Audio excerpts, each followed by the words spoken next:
ಒಂದು ಪಾತ್ರೆಗೆ ಕಾರ್ನ್‌ಫ್ಲೋರ್‌ನ ಹಾಕ್ಕೊಳ್ಳಿ. ಆಮೇಲೆ ಫಿಶ್ ಕಬಾಬ್ ಪೌಡರ್ ಇಲ್ಲಿ ನಾವು ಎರಡು ಪ್ಯಾಕೆಟ್ನ ತೊಗೊಂಡಿದ್ದೀವಿ. ಫಿಶ್ ಸ್ವಲ್ಪ ಜಾಸ್ತಿ ಇದ್ದಿದ್ದರಿಂದ ನಿಮಗೆ ಎಷ್ಟಿದೆ ಅಷ್ಟು ನೋಡಿಕೊಂಡು ನೀವು ಪ್ಯಾಕೆಟ್ನ ಯೂಸ್ ಮಾಡ್ಕೊಳ್ಳಿ. ಶುಂಠಿ ಬೆಳ್ಳುಳ್ಳಿ ಪೇಸ್ಟು ಎರಡರಿಂದ 3 ಸ್ಪೂನು. ಆಮೇಲೆ ಚಿಲ್ಲಿ ಪೌಡರು 1 ಟೇಬಲ್ ಸ್ಪೂನ್ ಸಾಕು. ನೆಕ್ಸ್ಟು ಚೂರು ಅರಿಶಿನ ಪುಡಿ, ಆಮೇಲೆ ಧನಿಯಾ ಪೌಡರ್, ಆಮೇಲೆ ಒಂದು ನಿಂಬೆಹಣ್ಣು ಗಾತ್ರದಷ್ಟು ಹುಣಸೆಹಣ್ಣನ್ನ ತೊಗೊಂಡು ಅದನ್ನು ನಾವು ನೀರಲ್ಲಿ ನೆನೆಯೋಕೆ ಇಟ್ಕೊಳ್ಳೋಣ ನೀಟಾಗಿ ತೊಳೆದು.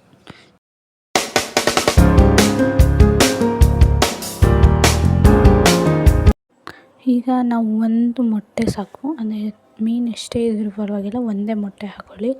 ಆಲ್ಮೋಸ್ಟ್ 2 kg ಅಷ್ಟಿದ್ರೆ 2 ಹಾಕ್ಕೊಳ್ಳಿ ಸಾಕು. ರುಚಿಗೆ ತಕ್ಕಷ್ಟು ಉಪ್ಪು, ನೀವು ನೋಡ್ಕೊಂಡು ಉಪ್ಪು ಹಾಕ್ಕೊಳ್ಳಿ, ಯಾಕಂದರೆ ಕಬಾಬ್ ಪೌಡ್ರಲ್ಲೂ ಕೂಡ ಸ್ವಲ್ಪ ಸಾಲ್ಟ್ ಫ್ಲೇವರ್ ಇರುತ್ತೆ ಅದಕ್ಕೆ. 2ರಿಂದ 3 ಕಡ್ಡಿ ಕರ್ಬೇವಿನ ಸೊಪ್ಪು, ಕೊತ್ತಂಬರಿ ಸೊಪ್ಪು ಎರಡನ್ನೂ ಹಾಕ್ಕೊಳ್ಳೋಣ. ಈಗ ಸ್ವಲ್ಪ ಹುಣಸೆಹಣ್ಣಿನ ರಸ ಹಾಕಿ ಚೆನ್ನಾಗಿ ಕಲಿಸ್ಕೊಳ್ಳೋಣ. ಅದೇ ಆಗಲೇ ನೆನೆಸಿಟ್ಟಿದ್ವಲ್ಲ ನಿಂಬೆಹಣ್ಣು ಗಾತ್ರದಷ್ಟು ಹುಣಸೆಹಣ್ಣು, ಅದನ್ನು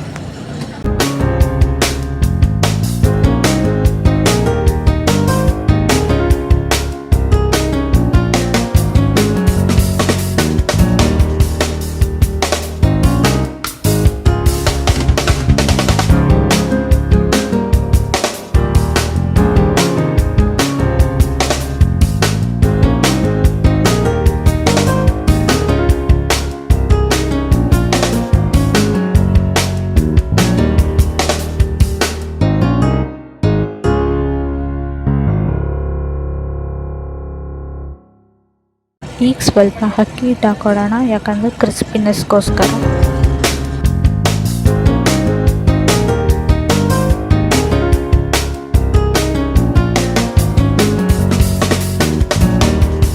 ಈಗ ಎಲ್ಲನೂ ನೀಟಾಗಿ ಮಿಕ್ಸ್ ಆಗೋ ತನಕ ಕಲಿಸ್ಕೊಳ್ಳಿ.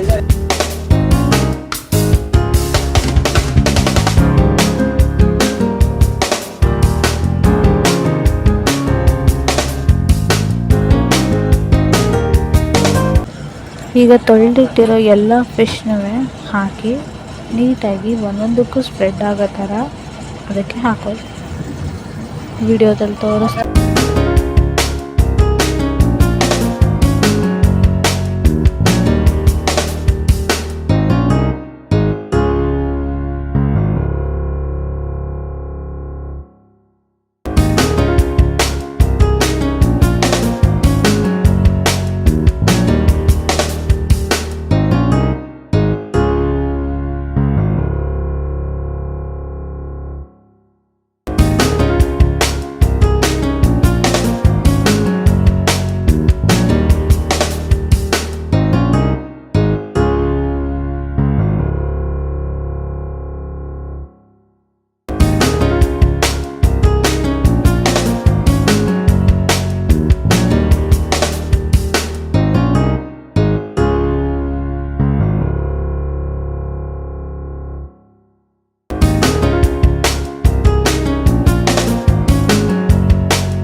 ಈಗ ಕಾದಿರೋ ಎಣ್ಣೆಗೆ ನಾವು ಮಿಕ್ಸ್ ಮಾಡಿ ಮ್ಯಾರಿನೇಟ್ ಮಾಡಿರೋ ಒಂದು ಅರ್ಧ ಗಂಟೆ ಮ್ಯಾರಿನೇಟ್ ಮಾಡಿದ್ರೆ ಸಾಕು.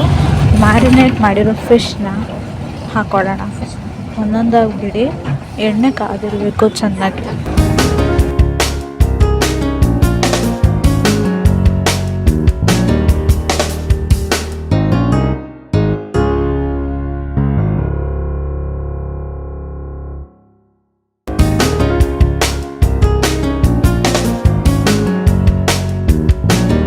ಫಿಶ್ನ ಸ್ವಲ್ಪ ಗೋಲ್ಡನ್ ಬ್ರೌನ್ ಬರೋ ಥರ ಚೆನ್ನಾಗಿ ಕರ್ಕೊಳ್ಳಿ. ಸ್ವಲ್ಪ ಕರ್ಬೇವಿನ ಸೊಪ್ಪು ಎಣ್ಣೆಲಿ ಫ್ರೈ ಮಾಡಿ, ಅದು ತುಂಬ ಚೆನ್ನಾಗಿ ಟೇಸ್ಟ್ ಕೊಡುತ್ತೆ.